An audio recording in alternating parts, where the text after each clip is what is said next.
Hotman Paris siap bantu peternak yang jadi tersangka tewasnya pencuri diserang.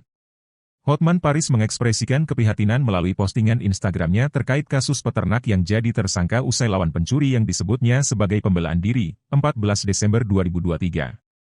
Hotman menyebutkan bahwa kasus serupa di Eropa dan Amerika Serikat bahkan tidak mengakibatkan penahanan setelah menginap semalam. Ia juga menanyakan keberadaan keluarga terkait kasus tersebut dan menyatakan bahwa tim Hotman 911 siap membantu. Hotman mengajak masyarakat Indonesia untuk tidak diam dan meminta dukungan moral serta hubungan dengan keluarga terkait melalui media. Postingan tersebut menyoroti kekhawatiran Hotman terhadap penerapan hukum di Indonesia yang dinilainya semakin parah. Diketahui Muhyani ditetapkan sebagai tersangka kasus penganiayaan yang mengakibatkan Waldi, seseorang pencuri ternak, tewas.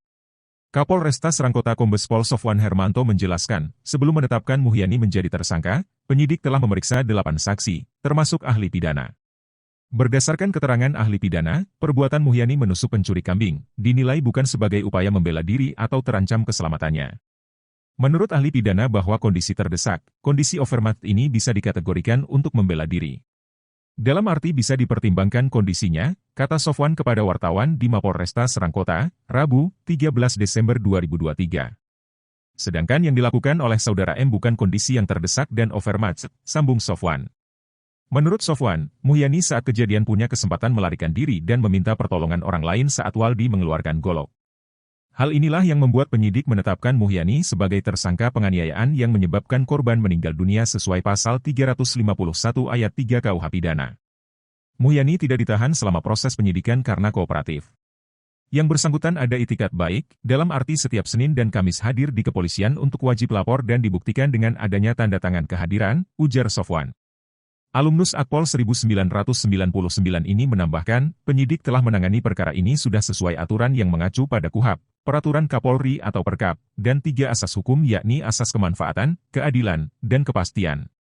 Proses yang kita tempuh secara prosedural dari mulai tahapan penyelidikan, penyidikan, hingga kami limpahkan ke kejaksaan untuk dituntut.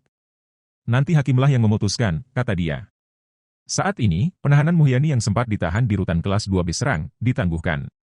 Namun, proses hukum terus berjalan. Jaksa saat ini masih menyusun berkas dakwaan. Sebelumnya diberitakan, Muhyani memergoki 2 pencuri, Waldi dan Pendi, yang akan mengambil hewan ternaknya pada Jumat, 23 Februari 2023. Saat ketahuan, Waldi mengeluarkan golok dari pinggangnya. Sedangkan Muhyani dipersenjatai dengan gunting, menusuk dada Waldi hingga terluka lalu melarikan diri. Namun, karena lukanya parah, Waldi ditemukan tewas di tengah sawah. Kasus itu bergulir hingga pada 15 September 2023, Muhyani ditetapkan tersangka atas kasus penganiayaan yang menyebabkan hilangnya nyawa seseorang sebagaimana pasal 351 ayat 3 KUHP. Pada 7 Desember 2023, Muhyani ditahan di Rutan Serang. Download Tribun X sekarang, menghadirkan lokal menjadi Indonesia. Download Tribun X sekarang, menghadirkan lokal menjadi Indonesia.